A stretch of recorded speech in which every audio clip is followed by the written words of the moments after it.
Hello, thank you for joining us for this session, Financing Approaches for Getting to Zero Schools. I am Connie Umfris, Communications Manager here at New Buildings Institute. Before we begin, I have a couple of housekeeping things to tell you about. First, you are muted and we cannot hear you. This helps keep the background noise down so that everyone can better hear our speakers. I want to direct you to the dashboard that you should be able to see on the right-hand side of your screen. If you are having technical difficulties and cannot see the slides or hear our speakers, you can use the question pane in this dashboard to let us know, and we will help you as we go. We will take a few questions at the end of the presentation. Please ask questions in the same question pane.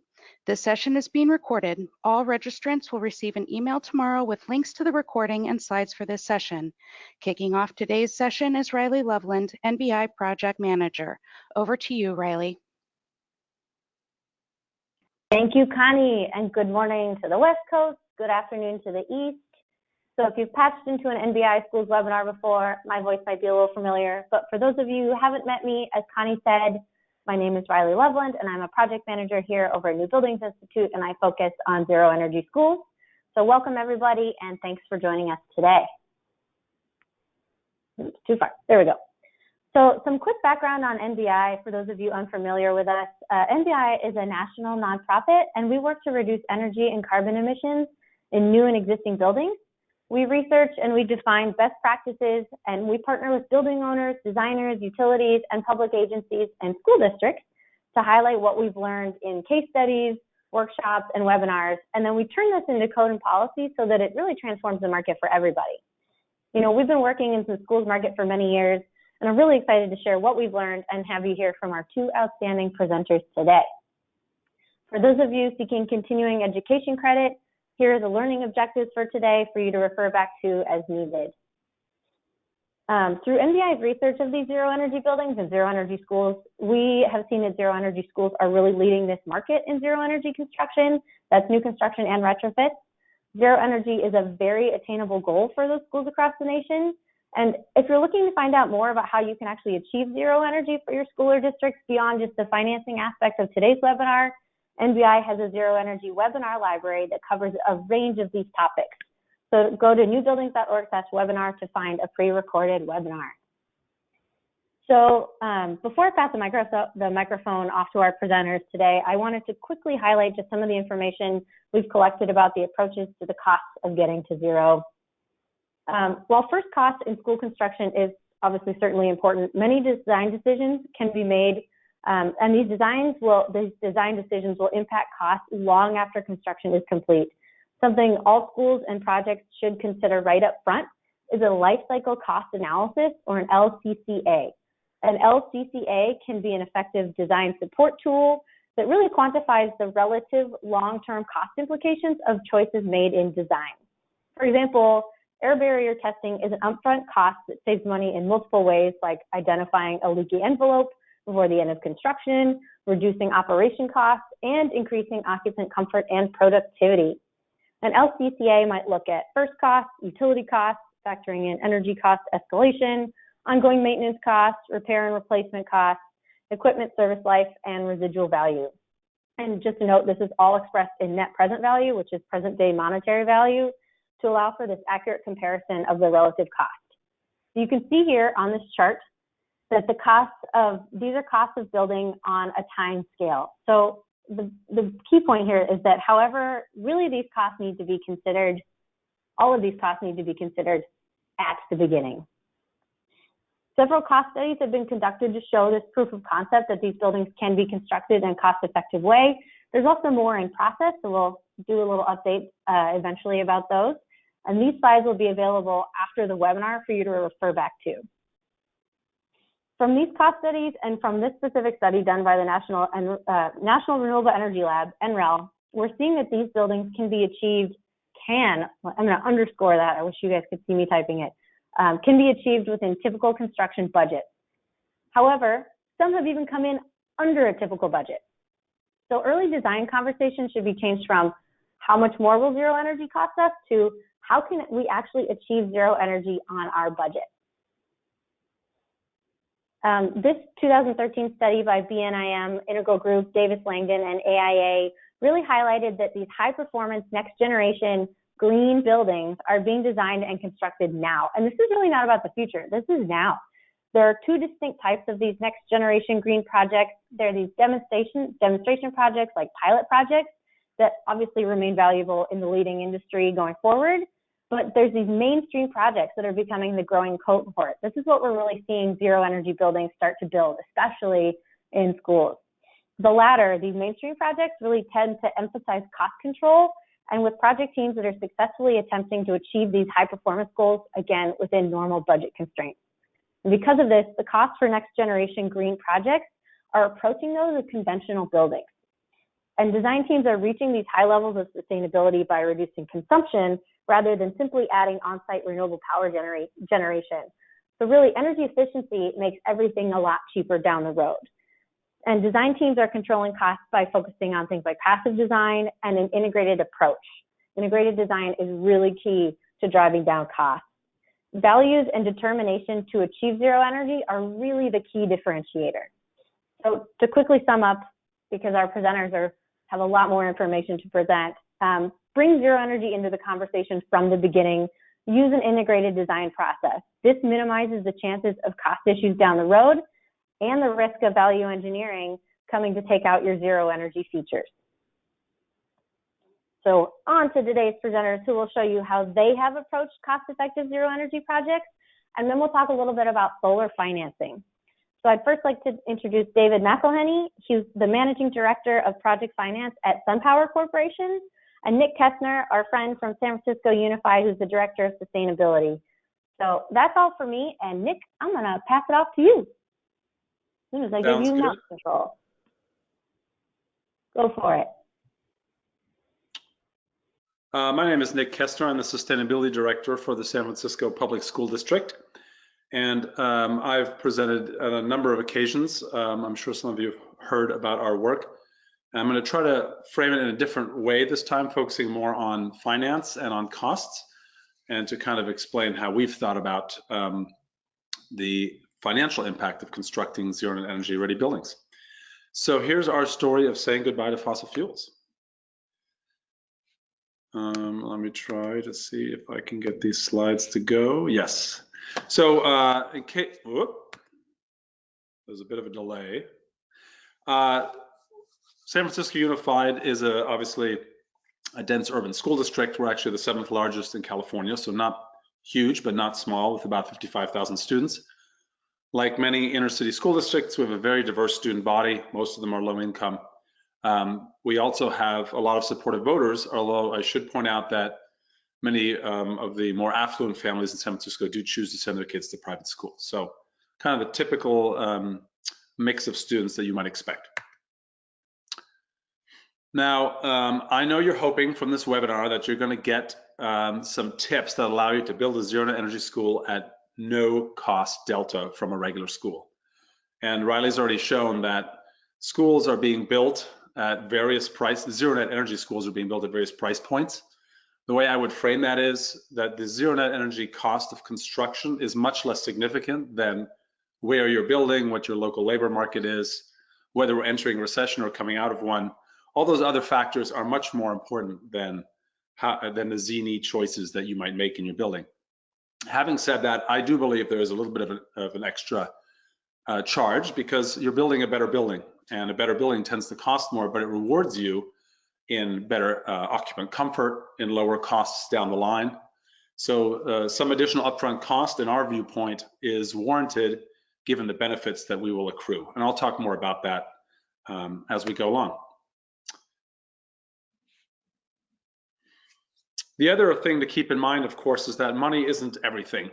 And as Greta Thunberg has said very eloquently over the course of the past year, our current system needs to be changed because our current system is not working for the planet and will not work for our students' future. And that's true here in the Bay Area as well. In Oakland and San Francisco, we've had very diverse students taking to the streets to ask for change. And I feel like we as adults and decision makers need to respect that and should do all that we can to not just educate our students, but provide them with the future that we want them to have. So in San Francisco, I'm not going to spend a lot of time on how we got to where we are, but for those of you that haven't heard about SFUSD, I'm just going to give you a whirlwind tour of why we have a carbon neutral school strategy. So in California, the previous governor provided some strong leadership and encouraged climate action to a very solid degree.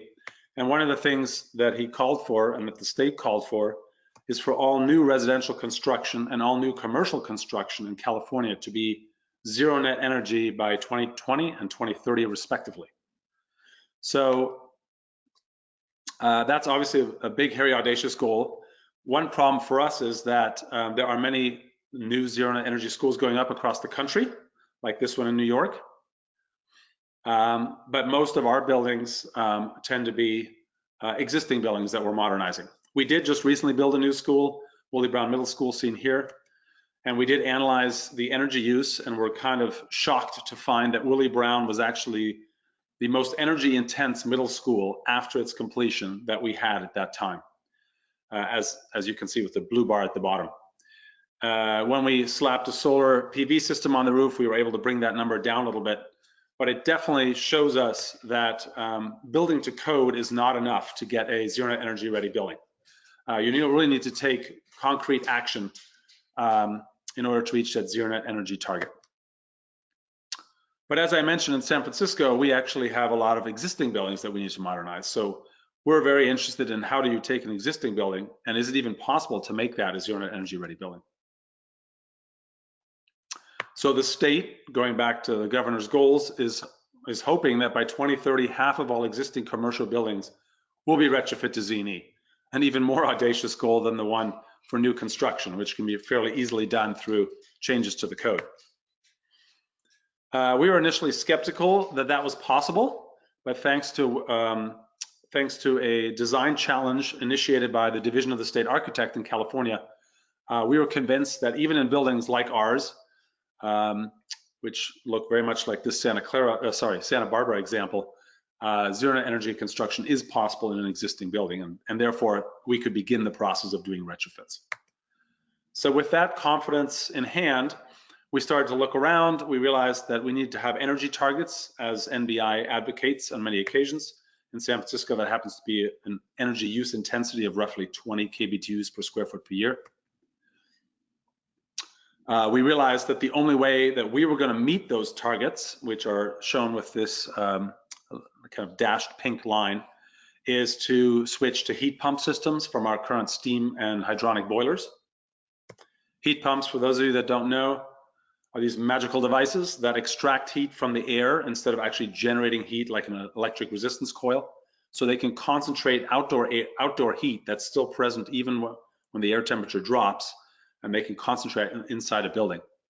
For those of you living in really cold climates, you would probably use a ground source heat pump so that you're pulling the heat out of the ground, which stays around 55 all year long, rather than out of the freezing air. And the big question then is, if we're going to switch from a gas-based heating system to an electric heating system, how do we pay for all of this? And there are a lot of options available to us. Bonds are usually available to bigger school districts where you can get your voters to help pay for improvements to the building. The nice thing about bonds is the rates tend to be very good, and they can be paid back over many, many years. There are a bunch of other pots that we investigated, but none of those were big enough to really make a big dent in our energy usage. And so, though we do try to focus on small projects and make sure they're aligned with our bigger goals, we usually focus on modernization. The problem is that when you have a bond department, and I did see that our design director may be on this call today, you have kind of this antagonism between two entities. On the one hand, our design director, Wazi Chowdhury, who is trying to do as much work as possible in as many sites as possible with a given bond. On the other side is our chief financial officer, who cares less about the upfront expenditures, but who cares a lot about how much energy these schools consume and what their utility bills will be after they're handed over to the district. So in this constant tension, you can imagine that our financial officer would love to have us build better schools that use less energy and are more comfortable and will cause less maintenance and utility expenses. On the flip side, there's a lot of public pressure, of course, to distribute the bond money around the city. In the end, we decided, I'm going to skip this real quick, we decided that we can kind of feed two birds with one hand, as they say nowadays, by trying to piggyback on existing modernizations so that the cost of Z&E is as small as possible and the benefit remains the same to our finance office. So what does that mean in practice? If I were to upgrade a heating system from gas to electric, I would need to put in an outdoor unit, which you can see on the left here. Then there's a choice of indoor units that you can use. Obviously, you need to add controllers. So you're basically rewiring your entire building. Now, the refrigerant lines that are used for heat pumps are pretty small. So it's not impossible to do, but it's no small undertaking. But if we have to replace the boiler anyway, because it's at the end of its useful life, then the cost of that new electric heating system is actually the cost of the new system minus the cost of the boiler we would have had to pay for anyway and any associated upgrades. So in this way, the district is able to reduce the upfront cost of Z&E modernizations to the lowest point possible. That doesn't mean it costs nothing. Obviously, replacing an entire heating system is much more complex than switching out one component and maybe tweaking the controls. But it does mean that your costs come down quite dramatically and bond funding can be stretched further. Similarly, by the way, if the lights are in need of replacement, we will upgrade them to LED. If they're not in need of replacement, we won't deal with that at this round of modernization, and we might come back to it the next time. So our building strategy, as you can see here, is that all our new schools need to be built Z&E ready today, because for new construction, I think it is possible to have essentially a cost competitive building that is Z&E ready. For modernizations, we upgrade our buildings as the need arises to replace building systems. And we're actually not focusing on renewables so much, partially because San Francisco is powered by hydroelectric municipal power system, but also because, well, and because of this, our cost of electricity is artificially low compared to what you might see in most of the country, although I understand in the Southeast, they have even lower rates than we do. But what that means for us is that solar power is not cost competitive in San Francisco, even though in many parts of the state and many parts of the country, solar is actually extremely cost effective source of energy compared to your normal utility provider. And I'll get into more detail about that later. So I'm not going to go into a lot of nuance as far as how we make all of this happen. I've done that in prior iterations of this presentation, and a lot of stuff is available on the NBI website and at the end of my slides. But I do want to just mention for those of you that haven't heard about us that we had a carbon reduction plan that was created in this multi-stakeholder process with members of the facilities department, representatives from the city, municipal utility, and other experts to help us come up with a plan for reducing our carbon footprint to zero by the year 2040. And then most importantly, we realized that wasn't enough to help architects design our buildings. So we also created these SFUSD project requirements that go into a lot of detail about what kind of commissioning we expect, what energy modeling is required and how often, what will our charrettes look like? And most importantly, how do we expect a basic San Francisco Unified District building to look? What types of heating systems do we want? In addition to that, we tweaked our standards so that they were aligned with those previous two documents. We also realized that we always have to look over our consultants' shoulders to make sure they're following directions or even reading the directions. So when I had a consultant propose a new natural gas boiler to replace an old one, I reminded them that that was not okay in San Francisco Unified. We also commission all of our buildings because we recognize the value of having somebody really take a deep dive into to really understand the drawings, make sure that the design is being faithfully executed and that the construction team faithfully executes the drawings and makes them happen. And then of course that we test our equipment and train our staff and the occupants after construction is done. So we are currently on track to have 4 new, we're calling them zero net carbon buildings because in addition to being zero net energy, they're powered by hydroelectric power. So they will not be producing any natural gas emissions or even any emissions at the power source. And we also are retrofitting for existing buildings to eliminate the natural gas-based heating system. So one thing that I sometimes hear, or that I guess I predict I will hear when people think about our situation, is that San Francisco is unique. We have a lot of pros. We do have carbon-free power available to us. So switching fuels is a great environmental decision, getting rid of our natural gas heating systems. Secondly, we have a low electric rate, which doesn't make us unique in the country, but it does help us compared to especially other California school districts that are paying investor-owned utility rates. And we have supportive voters, which means we can get our bonds passed. But I also want to point out that some things make life more difficult in San Francisco. For example, we don't have air conditioning, or we don't have the need for air conditioning. Although, as some of you savvy listeners will know, a heat pump can both heat and cool a building. So one of the ways we actually sell heat pumps to the occupants is that user comfort will be dramatically improved on those handful of days, which seem to be getting more these days, when San Francisco is actually too warm. But the reason that it matters that we don't generally have air conditioning in our buildings is that when we switch to a heat pump-based heating system, we not only have to switch out the equipment that heats and cools our building, but we have to usually do some kind of an electric upgrade, which is an extremely expensive proposition.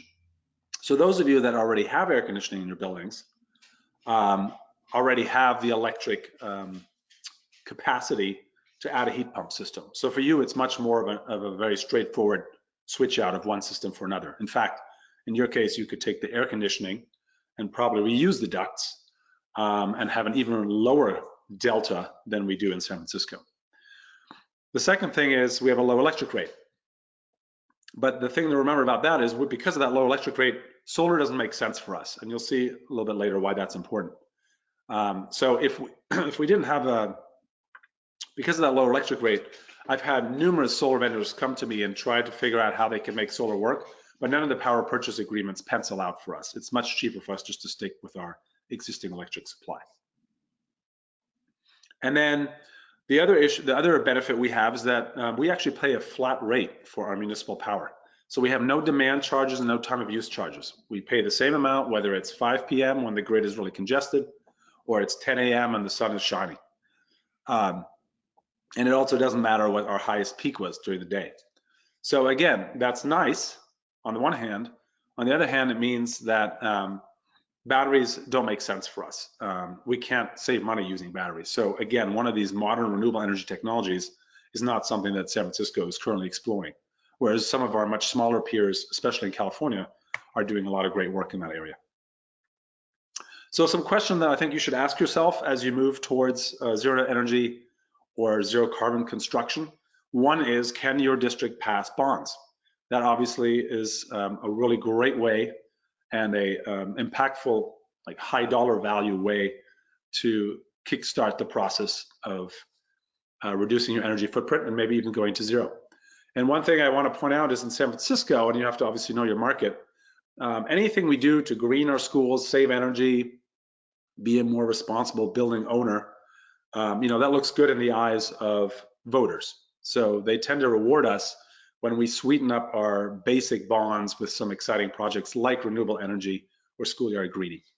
So these things don't have to actually be extra bond costs. They can actually help to get the bond passed. Next thing to ask yourself is, how green is your power currently?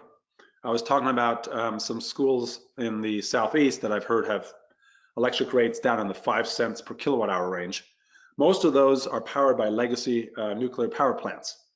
Now, regardless of your feelings about nuclear, it's hard to argue with the fact that if a school electrifies in the Southeast, and they may already be partially electrified because of the low rates, there's a great financial win there. You're definitely getting off natural gas, so there's a win for the climate, and you get to take advantage of those low electric rates. If you have very dirty power, then you probably don't want to make the switch to electricity until you have a way to generate some of your own. I already mentioned the need or the importance of having air conditioning. If you have it, your switch to heat pumps will be much easier. So I'll skip that. Another thing, of course, to ask is how are your utility rates and how are they developing? So in San Francisco, our electric rates, as you can see on the right, actually used to be as low as they were in the Southeast, and they are climbing. They're probably going to triple by the time our local municipal utility is done making its increases. So electricity is becoming a bigger and bigger piece of the pie. Our natural gas rates have been kind of variable, but generally pretty low. So we're definitely keeping an eye on that as we switch to electricity. Because natural gas for many people appears to be this very cheap choice. And for us, there's definitely some concern that by switching to electricity, we're giving up that great option, despite the carbon impacts. But one thing that we recognize, and that others have as well, is that if you have the ability to put solar on your buildings, for example, if you have higher electric rates that might normally make you shy away from electric heating system, you also have the option to dramatically lower your electric rates by using solar and by using battery technology. So under that scenario, you're actually not paying the electric rate that you currently associate with your electric account. You'll be paying a PPA for your solar and for your batteries, and you'll be generating your power yourself. And schools are great places to have solar because they tend to be occupied during the day. And so the solar power that's generated on the roof is used immediately. And in some cases, schools are not occupied during the summer if they don't have summer programs or after school programs. And in that case, all of that solar is fed into the grid and can be credited towards the electric use that you have during the winter. So if solar and batteries are an option for you, then a higher electric rate doesn't have to scare you.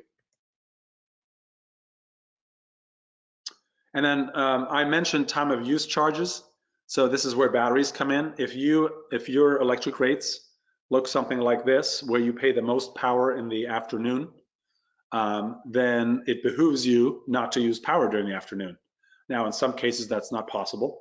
And batteries will allow you to take the load that would, they can basically soak up solar energy during the middle of the day and release that energy back into your building in the afternoon so that you can drop your peaks.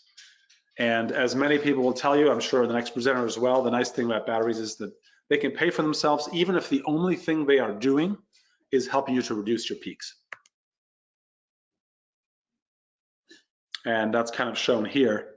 In this example, the green hills on the right are electric power that is being provided by the batteries during the time when the costs are high. So you're basically cutting off that peak that you would normally pay, and that provides some great financial benefits.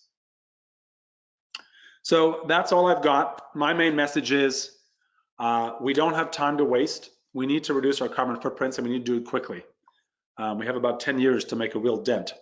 And the only way that will happen is if we move to much more efficient heating options.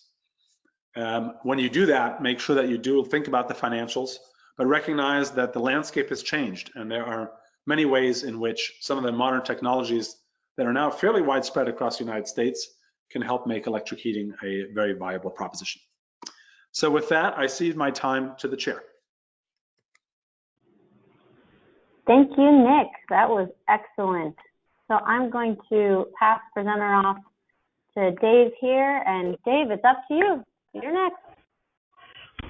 Okay, very good. Thanks, Riley. Nick, those were great slides. I love them. And I live in San Francisco. My children went to the school district, so good job at the school district as well. I am the head of the project finance department at SunPower. SunPower is a solar developer, solar and storage developer. We're morphing into an energy services developer company. Hey Dave, I don't mean to cut in here, but we're actually it sounds like losing your sound a little bit. Is there any way we can have you adjust? You sounded great earlier. How's this? Oh, much better. Thank you. Okay, sorry about that. So just to repeat a little bit, I'm the head of the project finance department at SunPower. We are an energy services developer. We serve the United States. We cover the residential, commercial, and industrial markets. We have a very big presence in the school industry, and we have done a lot in California and across the country. What my slides are going to cover are the ways that solar and storage systems are financed. There are various options, and the considerations that customers go through to decide whether to use solar on their buildings and at their sites, and then how to finance that solar. So everything starts with the customer, and one of the ways customers acquire solar is the most basic way. They pay cash for the system, and the system is sold to the customer. Interestingly, very few of our systems are done this way. Probably less than 20% of our systems are cash sales. Most of our systems have some form of financing. One of the basic ways to finance things is the customer borrows money from a lender and then uses the loan proceeds to pay the cash for the system, and then makes debt service payments over the life of the asset to fund the project. Now, debt financing is not very common with solar, and the reason for that is solar has very strong, powerful tax benefits that subsidize the cost of solar. The tax benefits are primarily from the federal government, investment tax credit, and very accelerated depreciation. So unless the customer can use those tax benefits, debt financing is not the lowest cost way to acquire solar. And so school districts who are not taxpayers can't use tax benefits directly. So debt financing is not typically the lowest cost way to finance a solar and storage system. Although if the school district or the customer can borrow money, tax-exempt money at very low rates, then the low interest rate can compete with the tax-subsidized ways of financing the projects. And a loan is both the bond type loans that Nick was describing, but also something that's called a tax-exempt lease. A tax-exempt lease is basically a loan. It just is called a lease. Another way that customers finance projects is by leasing those projects from what's known as a tax equity investor. A tax equity investor is usually a commercial bank who buys the system, buys the solar and storage system from SunPower, and owns that system. And as the owner of the system, is eligible to use the investment tax credit and the accelerated depreciation to return part of their investment. And because part of their investment is coming through tax benefits, they need to charge a lower amount of cash payments or cash rent payments from the customer for the system. So a lease of a system is a way to get tax-subsidized financing for the customer. However, unfortunately for schools, a lease to a tax-exempt entity means that the lessor cannot use the tax benefits. So tax leases from a tax equity investor are not something that school districts use to finance systems. Those tax leases are used by taxable off-takers like corporations and homeowners. So the third way that systems are financed is through a power purchase agreement. A power purchase agreement is an agreement where the customer buys the power that's delivered, and only if it's delivered, at a fixed rate, usually over a term of 20 years. Sometimes PPAs are shorter, sometimes they're longer, but the most common term of a PPA is 20 years. And so a PPA has a lot of benefits for customers. One benefit is the customer is not taking performance risk. If the system doesn't generate and deliver kilowatt hours, the customer doesn't pay for those kilowatt hours. So performance risk with a PPA is avoided by the customer. In addition, the PPA provider is arranging the financing, so the customer just is not using any of its capital budget to build the system and is not expending its time and effort and resources to arrange the financing. The PPA provider arranges the financing. And another benefit of the PPA is that for accounting purposes, PPAs are often treated as as liabilities that don't get recorded on their financial statements. So it's an off-balance sheet financing. So those are big benefits of a PPA, and PPAs are the most common way that we provide solar and storage systems to customers, both for tax-exempt customers like school districts and also for taxable customers. Now, how does a PPA provider finance itself? There are several primary ways that they do that. One way a PPA provider finances itself is the PPA provider is owned by a tax equity investor.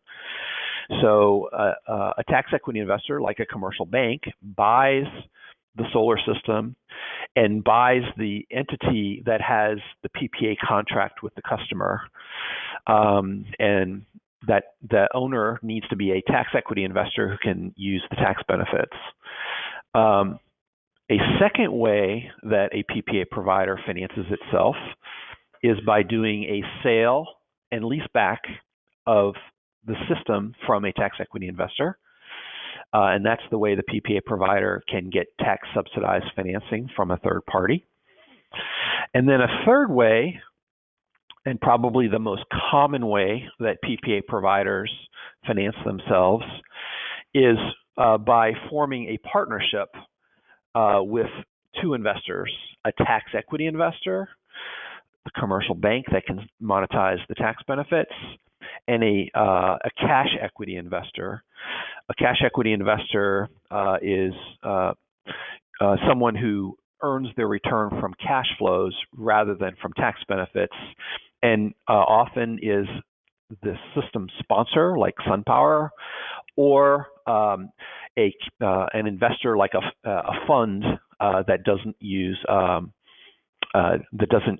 tax benefits as part of its return, or there are more increasingly solar and renewable energy companies that are not tax efficient who are sponsors. So a partnership, and sometimes it's called a partnership flip, is a third way that PPA providers finance themselves. Now let me move on to the next slide.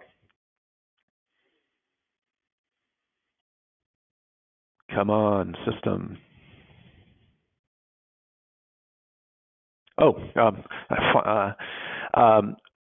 Sometimes the PPA provider also has debt as part of its capital structure.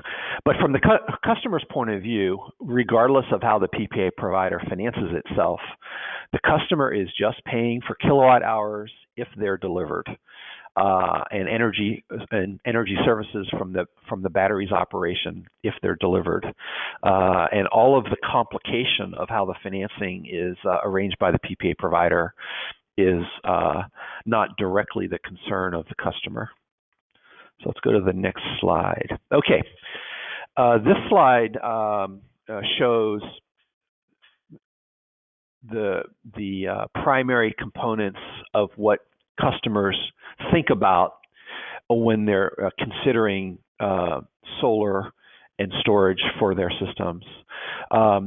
So first thing is, will the solar system perform?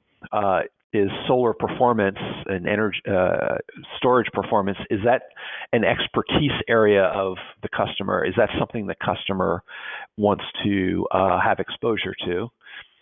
The second thing is tax appetite. Can the customer monetize the tax subsidies or does it need to look for a different way to monetize the tax subsidies of solar?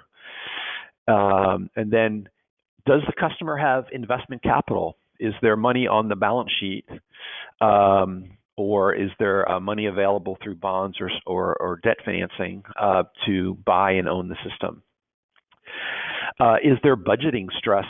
Of course, there's always budgeting stress. So how stressful is the budgeting process? Is there money in the budget to buy and own a system, or borrow money to own the system, or is the PPA maybe the better way to go? How is the balance sheet?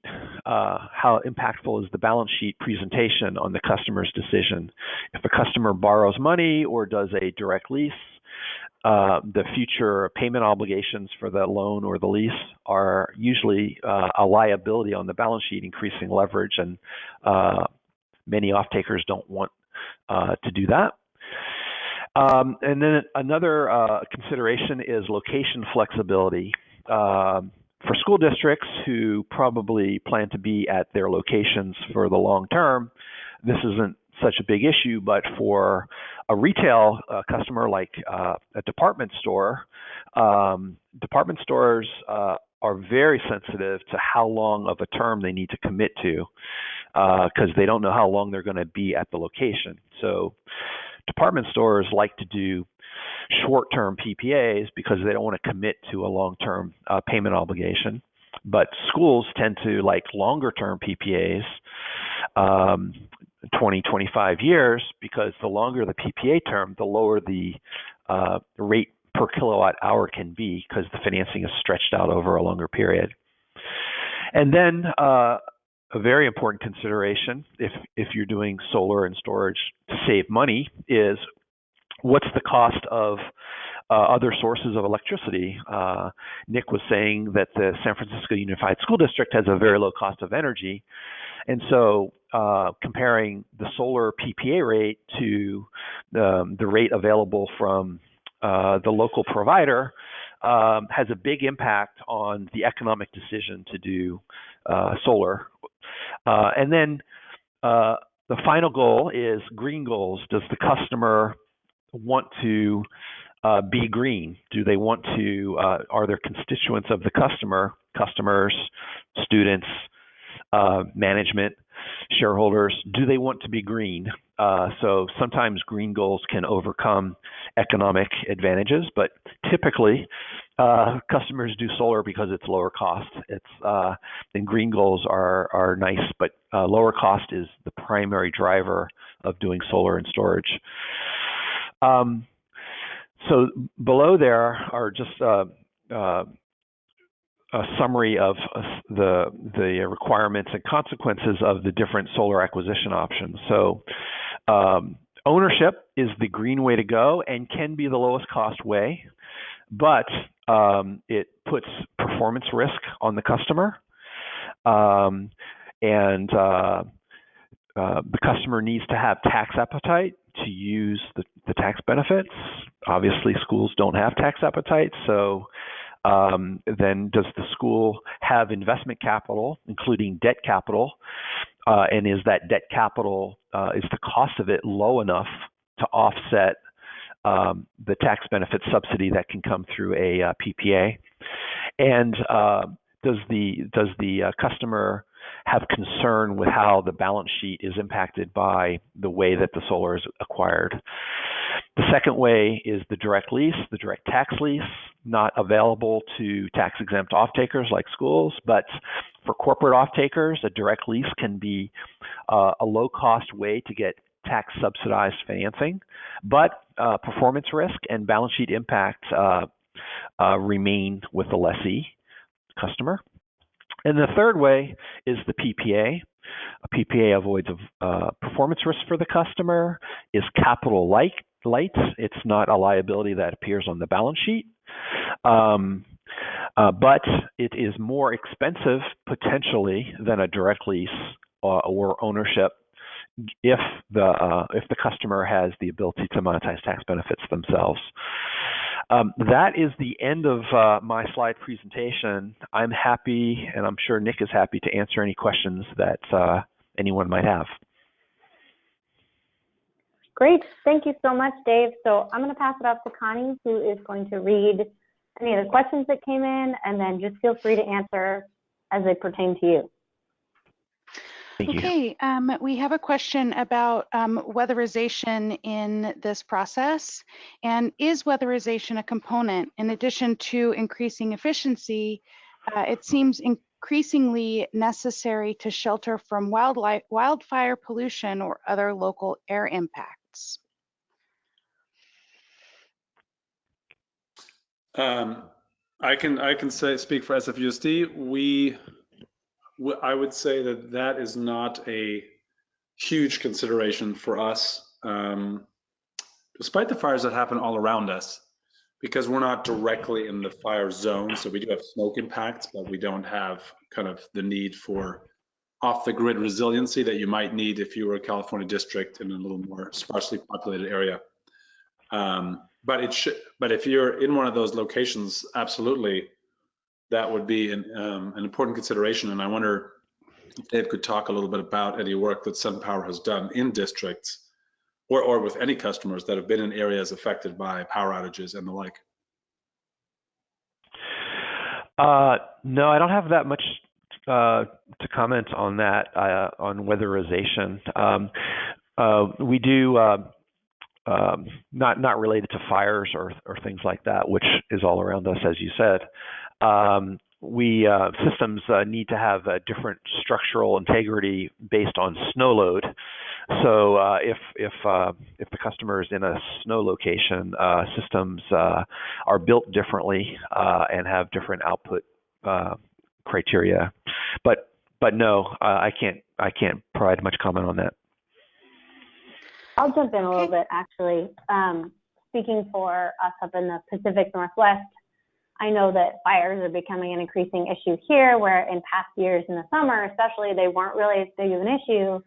So a lot of school districts and local jurisdictions around here are starting to put resiliency plans in place in their documentation, so that will help inform their decision making down the road. Now I can't say that they're saying, okay, we need to weatherize all of our schools immediately so that we can prevent smoke and other things from coming into schools, but the conversation is definitely up, and it's something that you can kind of keep tabs on. One school district off the top of my head that has a big focus on resiliency in the Portland area is Beaverton School District. And then there's a lot of stuff also going on. It's not necessarily about fire smoke, but it's about freeway exhaust, where a lot of schools, are near freeways, so they're approaching their design differently, and of course, looking at it cost effectively to be able to put in different filters and different approaches to their air intake and air handling, so that they can handle basically toxic chemicals that are coming into their school. So it's definitely part of the conversation. And if you want to follow up with us, we can give you some examples. I wish I had more off the top of my head, but I don't at this moment. But just know that that is definitely part of the conversation. Okay, can you talk about how this pertains to states where the PPA is not allowed?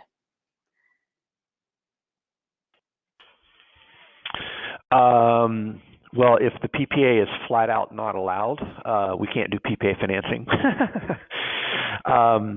But oftentimes, in some locations, I'd like to know what location the question is referring to.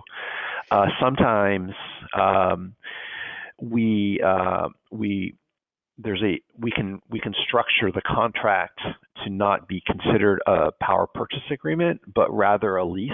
So it meets the requirement to do no PPA for the local regulatory reason, but for tax purposes, it's treated as a PPA, and in that way, the investor in that transaction can still be eligible for tax benefits. So the rate can be subsidized by the tax benefits. Right. Specifically, they were asking about Washington State, just to give the.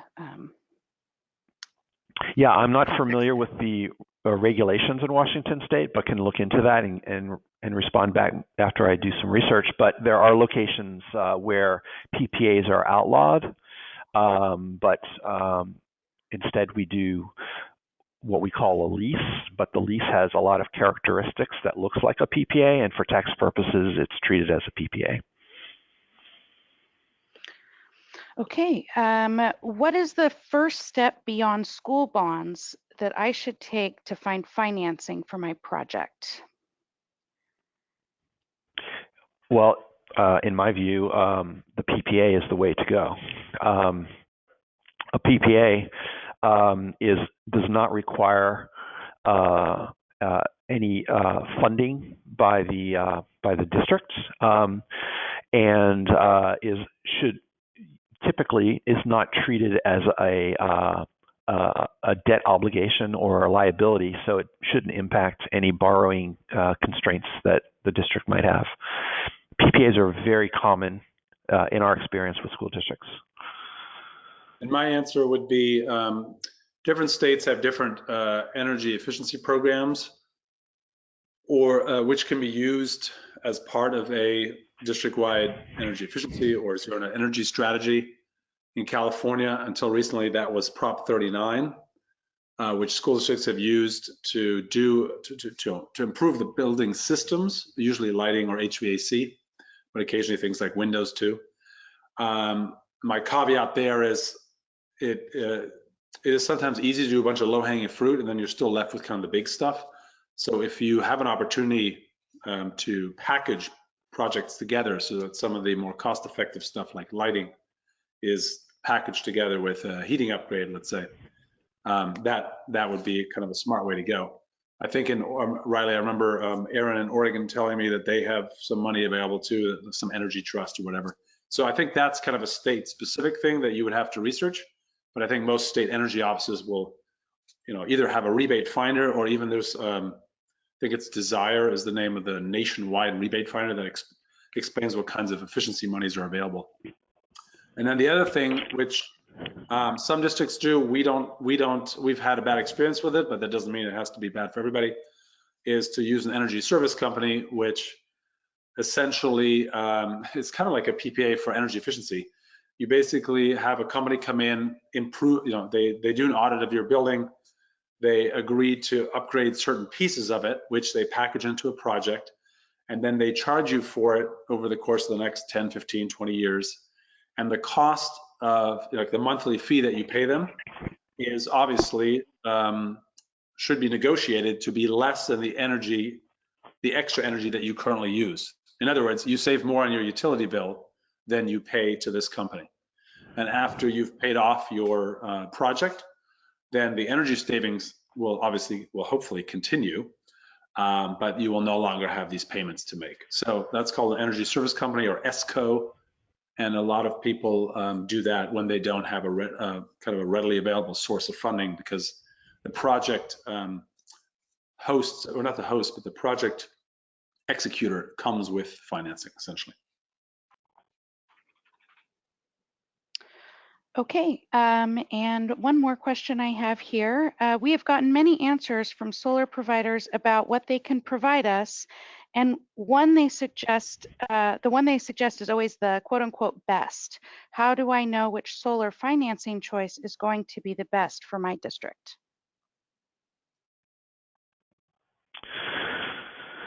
Well, I don't want to be myopic, but if it's a PPA, the cost of the financing will be blended into the PPA rate along with the cost of building and operating the solar system. So very often it's the PPA rate that is a good way to judge what is the best financing option. Now the question is, how do you evaluate a PPA rate schedule that provider might suggest? PPA rates, let's say the typical PPA term is 20 years. PPA rates can be set to be level over those 20 years, can escalate, can decline, and can be sculpted based on unique situations. And so then how should the off-taker or the customer look at those different PPA proposals? And to me, the best way to do it is to look at the forecast utility rate and then look at the forecast PPA rate, and then there should be savings, avoided cost savings, and then discount those avoided cost savings back to the present at the customer's discount rate. So if it's a school district that can, generally speaking, maybe can borrow at 3% or 4%, discount the avoided cost savings back to present at 3 or 4%, and whichever proposal has the highest savings, the present value savings, is a indication that that's a good proposal. Now, you have to judge whether the system will actually perform. Will the system actually deliver those kilowatt hours? Will you actually have those savings? So that you have to look at the quality of the system and the technology. But assuming the system will perform and deliver those kilowatt hours, then the way I just said is a good way to analyze it, in my view. Discounting the avoided cost savings at your borrowing costs. Nick, how would you look at it? I don't think that I have anything particular to add, since we don't have that much solar experience. But I would say that, you know, your legal department probably will obviously be a big, will have an important role to play in that decision. And I'm hoping, if they're worth their grain of salt, their weight in gold, I don't know, whatever that expression is, I'm hoping that they would know either to do a little bit of research, or they will know how to make sure that the school district is getting a fair bargain. But I don't personally have a lot of experience with that yet, because as I said, we can't take advantage of PPAs quite yet. All right. Well, it sounded like that was our last question, and we are just on time. So I want to thank both Dave and Nick for joining us today. This was great. This is a great way to wrap up this series of webinars. Stay tuned for our next series of webinars. And again, if you're interested in learning about other parts of the Zero Energy School process, check out the New Buildings website for those. And feel free to reach out to any of our presenters. We can always give you contact information, and we'll make sure to put it in the presentation. These slides will be available after online, and you'll receive an email with links to that and a survey. Please fill out the survey. We love your feedback. I think that's it. Happy Thursday, everybody, and have a great rest of your week. Thank you.